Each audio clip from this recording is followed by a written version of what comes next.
Udah lama nggak kelihatan. Iya. Biasanya hari Jumat ini libur Ustaz. Karena teman lagi sampah Ustaz. Dalam insyaallah. Baik. Sehat Ustaz? Alhamdulillah baik. Masyaallah, kita lebih Ustaz.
Bun,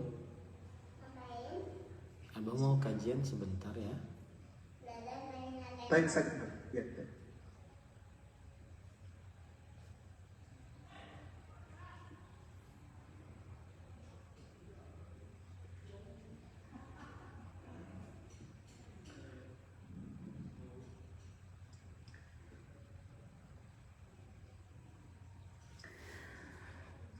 Bismillahirrahmanirrahim. Bismillahirrahmanirrahim. Assalamualaikum warahmatullahi wabarakatuh. Innal hamdalillah nahmaduhu wa nasta'inuhu wa nastaghfiruh wa na'udzu billahi min shururi anfusina wa min sayyiati a'malina. May yahdihillahu fala mudilla lahu wa may yudlil fala hadiya lahu. Asyhadu an la ilaha illallah wahdahu la syarika lahu wa asyhadu anna Muhammadan abduhu wa rasuluhu. Ikhwatal Islam, rahimani wa rahimakumullah ya rahmati Allah Subhanahu wa taala. Sesuai dengan agenda kita di kesempatan pagi atau di setiap Jumat pagi pada pukul 8 waktu Indonesia Barat, dan kita akan kembali program Konsultasi Syariah bersama guru kita Ustaz Ahmad Zainuddin Al-Ghazali hafizahullah taala. Seperti biasa, kajian Konsultasi Syariah akan disampaikan secara langsung dan diawali dengan nasihat pembukaan atau yang disampaikan oleh Ustaz terlebih dahulu, dan seterusnya nanti kita akan melaporkan bertanya jawab. Silakan bagi kaum muslimin dan muslimat yang bertanya nanti untuk telepon di 08117530 atau pertanyaan singkat dan WhatsApp di 0811754544. Sampai itu kita berserah kepada kita Muhammad sallallahu alaihi wasallam. Allahumma shalli ala Muhammad wa ala ali Muhammad. Kita berdoa kepada keluarga beliau, sahabat beliau, dan orang-orang yang bersama beliau hingga akhir. Khotul Islam, kajian kita akan dengarkan terlebih dahulu langsung disampaikan oleh Ustaz dari Pondok Pesantren Tebu dari Tokara, Kalimantan Selatan. Dan sebelum kita akan sapa Ustaz terlebih dahulu, kita dengarkan nasihat yang akan disampaikan Ustaz terlebih. Assalamualaikum warahmatullahi wabarakatuh Ustaz. Waalaikumsalam warahmatullahi wabarakatuh. Masya Allah, kayak apa Ustaz? Alhamdulillah baik, dan semoga seluruh pendengar Radio Hidayah 103.4 FM Pekanbaru Riau, pemirsa Asel TV juga dalam keadaan sehat walafiat. Masya Allah, barakallahu fiik Ustaz atas keluarga waktu juga. Semoga Ustaz dan keluarga juga senantiasa diberikan kesehatan, senantiasa dimudahkan dari urusan yang sedang dikerjakan. Dan ikhwatal Islam rahimahullah yang dirahmati Allah Subhanahu wa taala, kita langsung silakan kepada guru kita Ustaz Ahmad Zainuddin hafizahullah taala. Bismillahirrahmanirrahim. Alhamdulillahi hamdan katsiran tayyiban mubarakan fihi kama yuhibbu rabbuna wa yarda. Wa ashhadu an la ilaha illallah wahdahu la syarika lah, lahul hamdu fil akhirati wal ula. Wa ashhadu anna Muhammadan abduhu wa rasuluhul mustafa wa nabiyuhul mujtaba wa ala alihi wa sahbihi a'immatil huda wa man tabi'ahum bi ihsan ila yaumil liqa. Amma ba'du, alhamdulillah, kita bersyukur pada Allah Subhanahu wa taala pada hari ini Jumat 30 Jumadil Akhir 1442 Hijriah kita dimudahkan oleh Allah Subhanahu wa taala untuk duduk kembali bersama dalam program konsultasi syariah bersama Radio Hidayah 103.4 FM Pekanbaru Riau dan juga Asil TV dan seluruh kaum muslimin yang mengikuti kajian ini. Salawat dan salam semoga selalu Allah berikan kepada Nabi kita Muhammad sallallahu alaihi wa ala alihi wasallam, pada keluarga beliau, para sahabat, serta orang-orang yang mengikuti beliau sampai hari kiamat kelak. Dengan nama-nama Allah yang husna dan sifat-sifatnya yang ulia, kita berdoa, Allahumma inna nas'aluka ilman nafi'an wa rizqan tayyiban wa amalan mutaqabbala. Wahai Allah, sesungguhnya kami mohon kepada Engkau ilmu yang bermanfaat, rezeki yang baik, dan amal yang diterima. Allahumma afina fi badanina, Allahumma afina fi sam'ina, Allahumma afina fi basarina, la ilaha illa anta. Wahai Allah, berikanlah kami keselamatan di dalam badan kami, keselamatan di dalam pendengaran kami, keselamatan di dalam penglihatan kami. Tidak ada ilah yang berhak diibadahi kecuali Engkau. Allahumma inna nas'aluka al-afiyah fid dunya wal akhirah. Allahumma inna nas'aluka al-afwa wal afiyah fi dinina wa dunyana wa ahlina wa malina. Allahumma astur awratina wa amin rawatina wa ihfadna min bayni aydina wa min khalfina wa an aymanina wa an syama'ilina wa min fawqina wa na'udzu bi'azamatika an nughtala min tahtina. Wahai Allah, kami memohon kepada Engkau afiat di dunia dan di akhirat. Wahai Allah, kami mohon kepada Engkau ampunan dan afiat di dalam agama kami, urusan dunia kami, urusan harta kami, urusan keluarga kami. Dan wahai Allah, tutupilah aib-aib kami. Wahai Allah, amankanlah keadaan kami. Wahai Allah, jagalah kami dari depan, dari belakang, dari kanan, dari kiri, dari atas, dan kami berlindung dengan keagungan-Mu mendapatkan musibah dari bawah kaki kami. Allahumma amin. Para pendengar Radio Hidayah 103.4 FM, para pemirsa TV, pemirsa Asil TV, dan seluruh kaum muslimin, sebelum kita melaksanakan konsultasi syariah, maka saya akan menyebutkan perkataan yang sangat indah dikatakan oleh Imam Ibnu Qayyim Al-Jauziyah rahimahullahu ta'ala di dalam kitab beliau Al-Fawaid, yaitu yang bisa kita berikan judul 6 pemandangan yang dahsyat saat terjadi musibah. 6 pemandangan yang dahsyat saat terjadi musibah. Maksudnya adalah apabila terjadi musibah pada diri seorang hamba, maka dia bisa mengambil dari musibah tersebut hal-hal yang berkaitan dengan keyakinan dan penataan hati.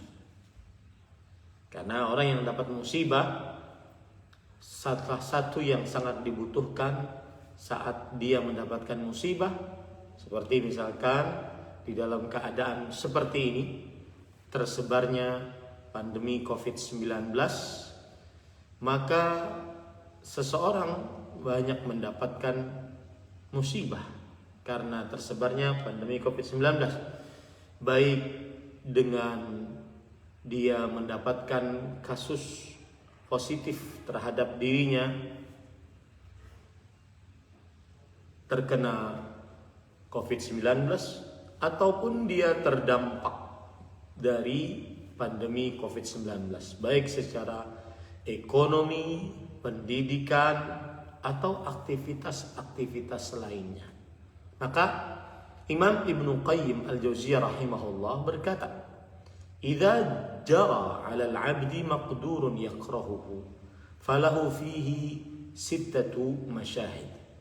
Jika terjadi atas seorang hamba sebuah takdir yang dia tidak sukai, maka baginya di dalam takdir tersebut terdapat 6 pemandangan, 6 pemikiran, 6 tafakkur, 6 cara berpikir. Ahaduha, yang pertama, masyhadut tauhid, pemandangan tauhid. Ini apabila seorang hamba mendapati musibah, maka di dalam pikirannya harus ada pemandangan tauhid. Wa anna Allah huwa alladhi qaddarah wa sya'ahu wa khalaqah wa ma sya'allahu kan wa ma lam yasha' lam yakun. Bahwasanya Allah lah yang telah mentakdirkannya, Allah lah yang berkehendak atasnya, dan Allah lah yang telah menciptakannya, menciptakan musibah tersebut, menciptakan takdir yang tidak disukai tersebut. Dan apa saja yang Allah Subhanahu wa ta'ala kehendaki pasti terjadi, dan apa saja yang Allah Subhanahu wa ta'ala belum kehendaki maka tidak akan pernah terjadi. Tanamkan itu baik-baik. Apabila seorang hamba terjadi musibah pada dirinya, yaitu pemandangan tauhid, cara berfikirnya, cara berfikir tentang tauhid, bahwa musibah yang dia tidak sukai ini Allah lah yang telah mentakdirkannya, Allah lah yang telah berkehendak atasnya, Allah lah yang telah menciptakannya. Segala sesuatu jika Allah menghendaki pasti terjadi, dan jika Allah belum menghendaki maka tidak akan pernah terjadi. Dengan pemandangan seperti ini hati akan tenang, imun akan naik, ya, tidak akan berputus asa, karena selalu bersandar kepada Allah. Ats-tsani masyhadul adl wa annahu madhin fihi hukmuh adlun fihi qada', yaitu pemandangan tentang keadilan Allah atas segala sesuatu. Apapun yang terjadi pada diri seorang hamba, meskipun hamba tersebut menganggap yang terjadi tersebut tidak dia sukai, buruk menurutnya, maka itu adalah sesuatu yang sudah pasti terjadi keputusannya pada dirinya, dan ini adalah keputusan yang adil dari Allah Subhanahu wa ta'ala. Tanamkan itu di dalam hati, ya. Beberapa yang terjadi pada dirinya, ini ngomong-ngomong, mudah-mudahan saya ketika berbicara seperti ini, kita juga yang berbicara bisa melakukannya, karena memang berat. Sebagian ada yang ditinggal oleh bapaknya, ibunya, kakaknya, adiknya, karena keluarganya keluarga tenaga kesehatan. Keluarganya keluarga tenaga kesehatan. Maka tanamkan di dalam hati bahwasanya annahu madhin fihi hukmu, yang artinya telah berlalu padanya keputusan dirinya, telah berlalu padanya keputusan Allah Subhanahu wa ta'ala. Adil pada dirinya keputusan Allah Subhanahu wa ta'ala. Ats-tsalits masyhadur rahmah, yang ketiga adalah pemandangan kasih sayang. Apabila seseorang mendapatkan suatu takdir yang menurutnya tidak disukainya, dan yakinilah di dalam dirinya bahwa itu kasih sayang dari Allah. Wa anna rahmatahu fi hadzal maqdur ghalibatun li ghadabihi wa intiqamihi wa rahmatuhu hasyauhu, yang artinya bahwa rahmatnya Allah Subhanahu wa ta'ala di dalam takdir yang tidak disukainya ini ghalibah, yaitu mengalahkan kemurkaan Allah Subhanahu wa taala dan pembalasan Allah Subhanahu wa taala. Dan rahmat Allah Subhanahu wa taala meliputinya. Dia tanamkan itu pada dirinya, bahwasanya apabila seseorang mendapatkan sesuatu takdir yang tidak disukainya, dia memantapkan di dalam hatinya bahwa ini rahmat Allah, ini kasih sayang Allah atas dirinya, dan kasih sayang Allah lebih mendahuluinya dibandingkan kemurkaan Allah. Kasih sayang Allah lebih mendahuluinya dibandingkan siksa Allah. Kasih sayang Allah masih banyak meliputi dirinya.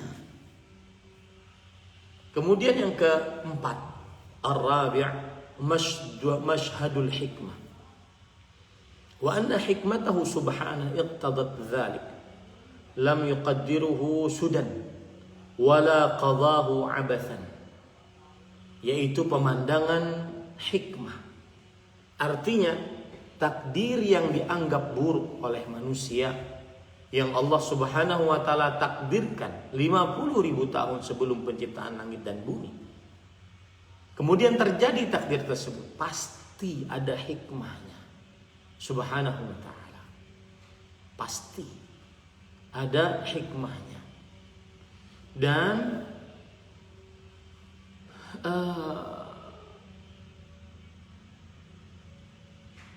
Allah telah menakdirkan sesuatu yang buruk tersebut menurut dia tidak sia-sia.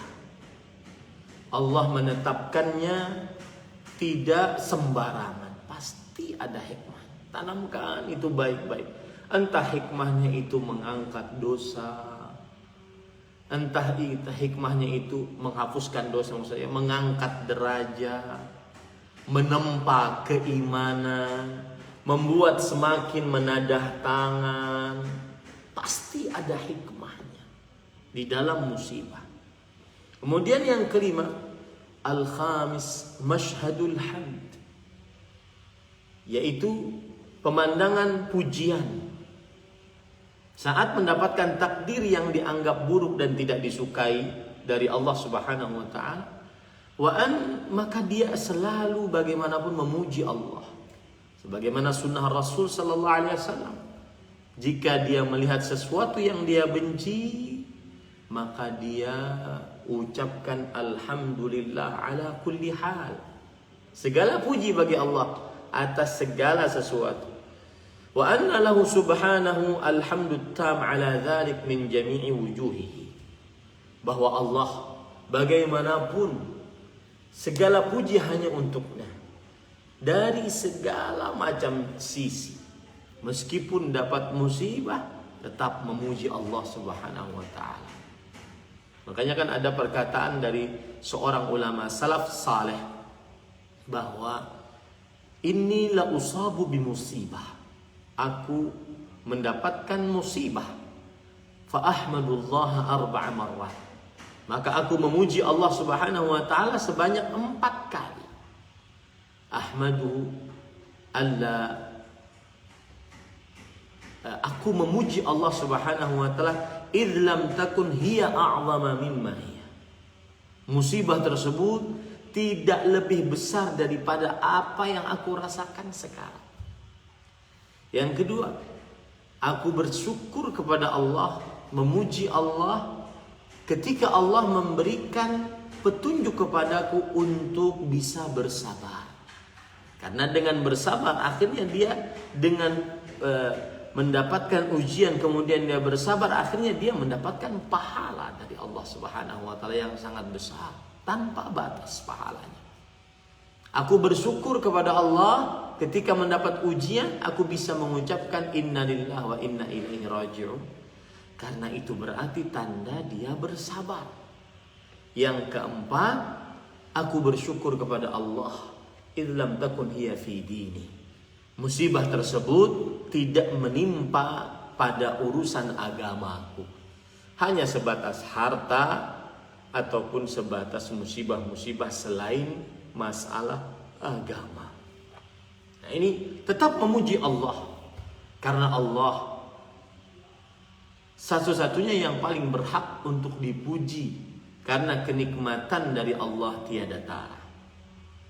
Yang keenam, yang terakhir, masyhadul ubudiyah, pemandangan penghambaan diri kepada Allah saat mendapatkan takdir yang buruk. Wa annahu abdun mahd min kulli wajh, bahwasanya dia adalah seorang hamba yang selalu jadi hamba dari sisi manapun. Tajri alaihi ahkamu sayyidihi, yang mana kalau seorang hamba berarti akan berlaku padanya keputusan-keputusan tuannya, Tuhannya sebagai sang raja Allah Subhanahu wa taala. Wa aqdiyatuhu bihukmi kaunihi mulkuhu wa 'abduhu, dan pasti terjadi keputusan-keputusannya karena Allah adalah tuannya, dia adalah hambanya. Maka dia tinggal menunggu keputusan dari tuannya. Fayasrifuhu tahta ahkamihi al-qadariyah kama yasrifu tahta ahkamihi diniyah. Sebagaimana seorang hamba berlaku hukum-hukum Allah yang berkaitan dengan syariat dan peribadatan, maka begitu juga seorang hamba berlaku keputusan-keputusan Allah dari takdir-takdirnya. Fahuwa mahallun lijriyani hadhil ahkam alaihi, maka dia adalah tempat terjadinya hukum-hukum tersebut atasnya.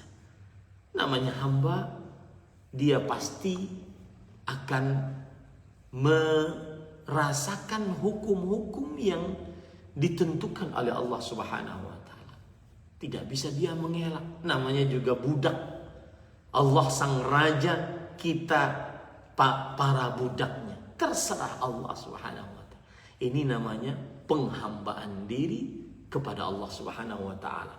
Itu bisa kita lihat saat kita mendapatkan sesuatu dari takdir yang buruk. Semoga hari-hari seperti ini ya, yang mendapatkan takdir yang buruk dari Allah Subhanahu wa taala, semoga kita dijauhkan, maka dia bisa lebih bersabar, lebih menata hati saat mendapatkan takdir yang buruk tersebut. Wallahu alam, saya kembalikan kepada pembawa acara. Nah,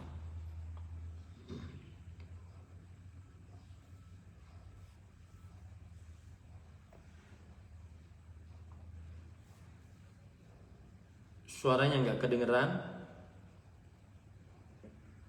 Terima kasih Ustaz, jazakallah khairan atas nasihat serta mau'izah yang telah disampaikan. Semoga bermanfaat untuk kita semuanya dan kaum muslimin dan muslimat rahimakumullah. Semoga nasihat yang disampaikan menjadi ilmu yang berkaitan untuk berkawatan. Ikhwatul Islam rahimakumullah, kita masuk untuk sesi kita ini jalan untuk sesi konsultasi syariah. Kita menggunakan bertanya terlebih dahulu untuk angkat pertanyaan dari telepon di 08117530.000. Silakan untuk telepon terlebih dahulu di 08117530.000 untuk pertanyaan pesan singkat dan WhatsApp di 0811754544. Sepertinya telah ada yang telepon kita. Assalamualaikum. Waalaikumsalam warahmatullahi wabarakatuh. Dengan siapa di mana Pak? Dengan Abu Rara di Kampar Riau. Abu Rara di Kampar Riau, silakan. Ya, makasih Ustaz.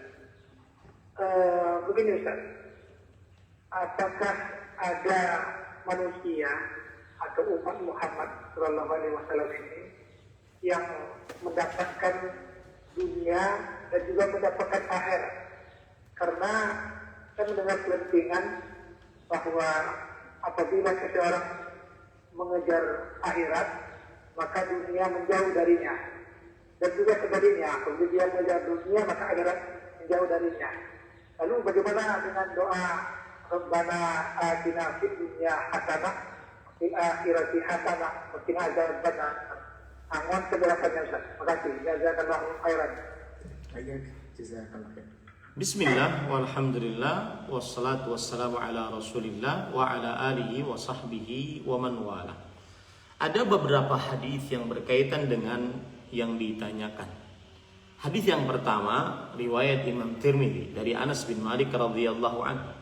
Rasulullah sallallahu alaihi wasallam bersabda, "Man kanatil akhiratu hammahu, ja'ala Allahu ghinahu fi qalbihi, wa jama'a lahu syamlah. Wa atathu dunya wa hiya raqimah. Wa man kanatid dunya hammahu ja'ala Allahu faqrahu baina 'ainayhi wa farraqa 'alaihi syamlah wa lam ya'tihi minad dunya illa ma qaddara lah." Yang artinya, barang siapa yang akhirat sebagai tekadnya, niscaya Allah Subhanahu wa taala akan menjadikan kekayaannya pada hatinya dan mengumpulkan untuknya kekuatan-kekuatannya. Maksud dari hadis ini, siapa yang orientasinya sukses di akhirat, masuk surga, jauh dari api neraka, selamat dari siksa kubur, selalu di dalam pikirannya orientasinya adalah akhirat, maka orang ini akan dijadikan oleh Allah kekayaannya pada hatinya. Dia senantiasa selalu merasa cukup. Dia senantiasa selalu merasa lebih dari Allah Subhanahu wa taala, dan Allah akan menguatkan usaha dunianya. Makanya setelah itu Rasulullah sallallahu alaihi wasallam bersabda, "Wa atathu dunya wa hiya raghimah." Dan datanglah kepada dia dunia dalam keadaan dia menolaknya, tidak suka kepadanya. Artinya, siapa yang dia pikirannya, orientasinya memikirkan kehidupan akhirat, maka dunia akan datang kepadanya saat dia tidak memerlukannya. Jadi para ikhwan yang dirahmati oleh Allah Subhanahu wa taala, contoh masalah rezeki. Apa yang sudah ditakdirkan oleh Allah Subhanahu wa taala tentang rizki, maka tidak akan pernah berubah. Pasti akan sesuai dengan takdir tersebut. Dia tidak bisa mengelaknya. Kecuali siapa yang mencari akhirat, maka rizkinya akan datang juga kepada dia, tanpa harus dia capek-capek mencarinya. Beda dengan orang yang orientasinya dunia saja. Dalam pikirannya, ucapannya, perasaannya hanya dunia saja. Datang kepadanya dunia, tapi dengan kecapean, kesulitan. Nah, itu bedanya. Kemudian kita lanjutkan hadisnya. Dan barang siapa yang dunia tekadnya, maka niscaya Allah Subhanahu wa taala menjadikan kefakiran di antara dua matanya. Selalu dalam pikirannya miskin, belum cukup, tidak puas, miskin, belum cukup, tidak puas, kurang. Itu maksudnya. Wa farraqa 'alaihi syamlah, dan Allah akan mencerai-beraikan usaha dunianya. Menjadi susah usaha dunianya, tidak mudah, tidak lancar. Walam ya'ti minad dunya illa ma qaddara lah. Dan tidaklah datang kepadanya dunia kecuali apa yang Allah Subhanahu wa taala telah tuliskan atasnya. Artinya gini, siapa yang orientasi akhirat, takdir rezekinya seperti itu. Tetapi dia menghadapi dunianya dengan santai, nyaman. Karena dia tidak berorientasi pada dunia. Siapa yang berorientasi pada dunia, takdirnya juga sesuai yang sudah ditakdirkan, tidak akan berubah. Ya, tetapi dia mendapatkannya dengan capek. Kenapa? Karena fokus pikirannya hanya ke situ saja. Nah, itu maksudnya. Kemudian hadis yang kedua, hadis riwayat Imam Ibnu Majah dari Zaid bin Thabit radhiyallahu anhu. bahwasanya Rasulullah SAW bersabda, "Man kanatid dunya hammahu farraqallahu alaihi amrah wa ja'ala faqrahu baina 'ainayhi wa lam ya'tihi minad dunya illa ma kutiba lah. Wa man kanatil akhiratu niyyatahu jama'allahu lahu amra wa ja'ala ghinahu fi qalbihi wa adad dunya wa hiya raghimah." Ini hampir sama, cuma ada perbedaan lafal sedikit. Siapa yang orientasinya dunia, Allah akan cerai-beraikan perkaranya, usahanya. Susah dia berusaha karena yang ada dalam pokok pemikirannya cuma gimana dia mendapatkan dunia, gimana dia mendapatkan dunia. Dan Allah jadikan kemiskinannya selalu di antara dua matanya. Dalam pemikirannya saja. Dan tidaklah datang kepada dunia, datang kepada dia dunia kecuali yang telah dituliskan untuknya. Dan barang siapa yang akhirat orientasinya, Allah akan kuatkan usahanya. Tanpa terasa Allah akan kuatkan usahanya. Dan Allah akan menjadikan kekayaannya pada hatinya. Karena sebenarnya sebuah kekayaan itu pada hati seseorang. Makanya Rasulullah SAW bersabda, "Laisal ghina an kathratil 'arab, walakinnal ghina ghinan nafs." Bukanlah kekayaan pada banyaknya materi harta, tetapi kekayaan pada kepuasan hati. Ada penjelasan menarik dari Syekh Al-Allamah Al-Mubarakfuri rahimahullah dalam kitab beliau Tuhfatul Ahwadi. Yang dimaksud tidaklah datang kepada dunia kecuali apa yang ditakdirkan untuknya. Maksudnya adalah maka tidak datang kepadanya apa yang dia minta dari tambahan, meskipun dia berusaha semaksimal mungkin. Karena tadi takdirnya sudah segitu-gitu aja, ya, tidak akan pernah berubah. Ya, ini tidak datang kepadanya apa yang dia tuntut dari tambahan, karena takdirnya tidak akan pernah bisa berubah. Nah, adapun apakah orang yang orientasi akhirat kemudian dia tidak dunia sama sekali? Tidak demikian. Para sahabat Nabi radhiyallahu anhum yang kaya-kaya, mereka ahli surga. Abu Bakar As-Siddiq, Umar bin Khattab, Uthman bin Affan, Ali bin Abi Thalib, Abdurrahman bin Auf, bahkan 10 orang yang dijamin Rasulullah SAW masuk ke dalam surga, mereka saudagar kaya. Tetapi kekayaannya tidak ada pada hatinya. Mereka senantiasa tidak tanggung-tanggung menjalankan hartanya tersebut untuk perjuangan Islam, bersedekah, berjihad, dan juga dijalankan di jalan Allah Subhanahu wa taala. Jadi tidak ada pertentangan antara bekerja mencari dunia dengan orientasi akhirat. Yang ada adalah benak kita, dalam pikiran kita, yang ada bagaimana kita bisa selamat setelah kita mati. Kemudian ketika berurusan dengan dunia, kita tetap bekerja, tetap mencari harta, tetap menikmati hal-hal yang mubah tanpa ada sikap berlebihan dan mendatangkan kesombongan. Nah, ini tidak bertentangan satu dengan yang lainnya. Wallahu a'lam. Nah. Baik, terima kasih Ustaz Jazakallahu khairan atas jawabannya. Semoga Bapak yang bertanya juga dapat mendengarkan dengan baik.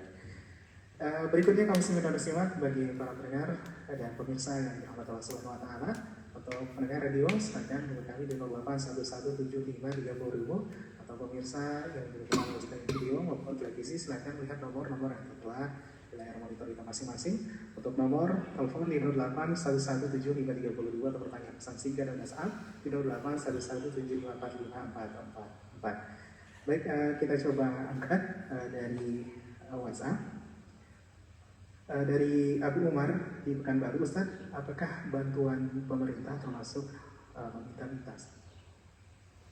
Bismillah, walhamdulillah, wassalatu wassalamu ala rasulillah wa ala alihi wa sahbihi wa man wala.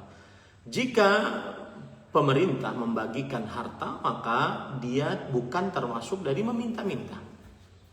Ya, meminta-minta yang tercela adalah ketika dia dalam berkecukupan, kemudian dia meminta-minta.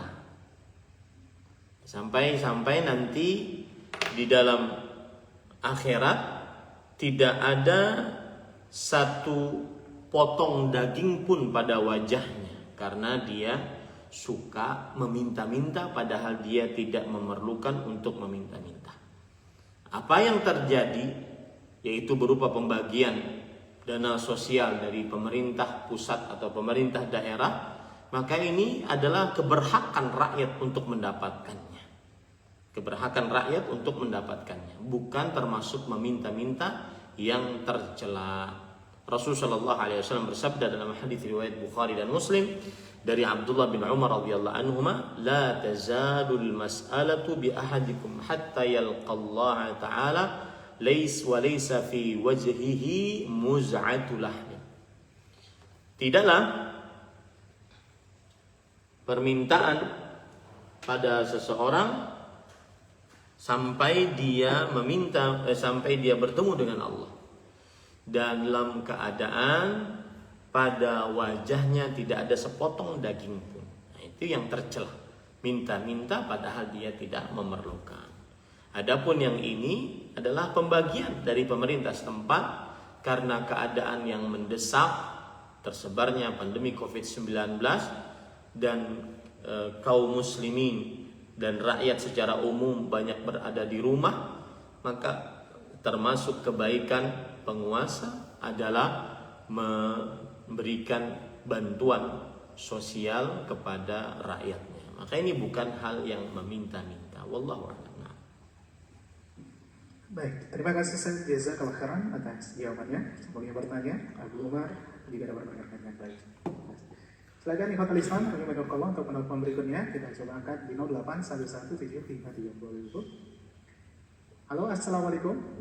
Waalaikumsalam warahmatullahi wabarakatuh. Dengan siapa di mana Ibu? Ibu Fitri di Gobah. Ibu Fitri di Gobah Pekanbaru, silakan. Assalamualaikum Ustaz. Waalaikumsalam warahmatullahi wabarakatuh, Bu. Silakan Bu Fitri. Ini Ustaz, saya akan mengkodo puasa yang tinggal. Jadi berapa yang tinggal saya tak ingat Ustaz. Jadi sampai kapan kita mengkodo puasa yang tinggal itu Ustaz? Karena ada 1 tahun saya coba Senin Kamis. Jadi tidak terhitung seberapa tinggal puasanya. Yang kedua gini Ustaz, saya kan kemarin sudah umur 54 nih. Udah 6 bulan tak datang haid. Menjelang puasa kemarin datang. Jadi saya lebaran dah bersih lagi Ustaz sampai sekarang. Jadi pas puasa hari Senin kemarin Ustaz datang sedikit haidnya Ustaz. Apakah saya harus mandi wajib lagi untuk sholat atau puasa saya lanjutkan karena datangnya jam 5 sore Ustaz? Sebab semenjak lebaran tak pernah datang lagi. Jadi macam mana solusi Ustaz? Apa saya harus mandi wajib? Apa puasa saya kemarin yang Senin itu batal atau macam mana Ustaz? Cuma itu aja Ustaz. Assalamualaikum. Waalaikumsalam warahmatullahi wabarakatuh. Waalaikumsalam warahmatullahi wabarakatuh. Jazakillahu khairan kepada ibu yang bertanya. Semoga senantiasa kita diberikan afiat oleh Allah Subhanahu wa taala. Pertanyaan pertama, jawabannya adalah seorang perempuan yang dia memiliki hutang puasa, maka dia wajib untuk membayarnya karena dainullahi ahaqqu an tuqda. Hutang terhadap Allah lebih berhak untuk ditunaikan. Cuma yang jadi permasalahan adalah kita harus mendudukkan dulu apa itu hutang puasa. Apabila seorang perempuan berhutang puasa, maksudnya adalah saat dia diwajibkan berpuasa, kemudian dia punya uzur tidak berpuasa dan dengan uzur tersebut dia berbuka puasa dan dia seharusnya mengqadha di lain hari. Seperti ketika dia sakit ataupun safar ataupun haid atau nifas. Ini beberapa sebab yang menyebabkan seorang perempuan mempunyai hutang puasa. Sakit ataupun safar atau haid atau nifas. Maka dia apabila pada bulan Ramadan kemudian dia datang haid atau fas nifas atau pas sakit yang akut yang diharapkan kesembuhannya dan atau pas bersafar, maka pada saat itu dia boleh bahkan disyariatkan untuk tidak berpuasa dan dia qadha di lain hari. Nah, jumlah bilangan hari-hari yang sudah dia tidak berpuasa padanya, dia harus mengingat sesuai dengan kemampuannya. Dia harus mengingat sesuai dengan kemampuannya. Kemudian setelah itu dia memulai mengqadhanya. Dan pendapat yang lebih kuat, orang yang seperti ini kalaupun mengqadhanya setelah datang Ramadan selanjutnya, artinya dia terlambat mengqadhanya, maka dia cukup mengqadha saja, tidak membayar kafarat lagi. Nah, bukan hutang puasa apabila seorang perempuan sudah baligh, berakal, muslimah, bukan wanita yang haid dan nifas, kemudian dia malas untuk berpuasa. Ini bukan dinyatakan sebagai hutang puasa, tetapi itu adalah sebuah dosa. Dia tidak berpuasa pada bulan Ramadan. Yang wajib dia lakukan kalau ada perempuan yang seperti ini, maka dia bertaubat dengan sebenar-benar taubat, memurnikan taubatnya hanya kepada Allah, menyesal, memperbanyak istighfar atas tidak berpuasanya di dalam bulan Ramadan. Kemudian yang ketiga, dia memutuskan dosa tersebut, tidak mengulanginya lagi. Yang keempat, bertekad untuk tidak mengulangi lagi. Yang kelima, dilakukan semasa hidup atau sebelum matahari terbit dari barat, sebelum hari kiamat dibangkitkan. Begitu cara orang yang berhutang puasa, yaitu dia melalaikan puasanya. Ingat, itu tidak dinamakan hutang, tetapi itu adalah dinamakan maksiat dan dosa besar. Baik, pertanyaan yang kedua adalah apabila seorang wanita sedang berpuasa kemudian keluar bercak darah dan dia dalam keadaan umur-umur yang sedang menopause, maka kembali kepada kebiasaannya di dalam haid. Sebelum dia umur-umur menopause, maka kapan waktu haidnya? Misalkan dari tanggal 1 sampai tanggal 7 dari bulan Qamariyah misalkan. Maka ketika bercak tadi keluar saat wanita ini berpuasa di hari Senin, pada tanggal-tanggal tersebut berarti itu adalah haid, darah haid. Berarti batal puasanya meskipun keluarnya jam 5 sore, batal puasanya. Dan dia berpuasa di lain hari sebagai qadhaan atas puasa yang dia punya hutang terdahulu. Tetapi ketika dia tidak mempunyai kebiasaan, Ustadz, haid saya itu dari kecil memang nggak punya kebiasaan, kadang di awal bulan, kadang di akhir bulan, kadang halat hari, artinya beda hari, pokoknya nggak ada kebiasaan tetap. Maka pada saat itu cara yang kedua, perempuan ini melihat kepada darah. Jika darahnya hitam pekat, bau menyengat, maka pada saat itu berarti dia darah haid. Jika tidak, berarti darah istihadhah dan dia lanjutkan puasanya atau puasanya dianggap sah. Wallahu a'lam. Terima kasih Ustaz, jazakallahu khairan atas jawabannya. Semoga Ibu bertanya juga dapat mendapatkan dengan baik dan jelas.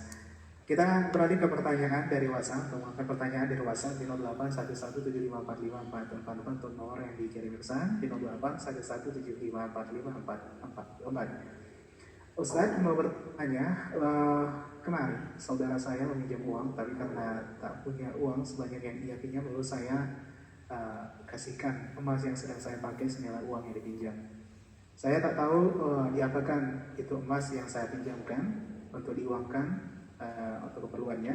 Seandainya saudara itu menggadaikan emas itu kepada salah satu investasi dengan bunganya, apakah saya masuk berbuat riba?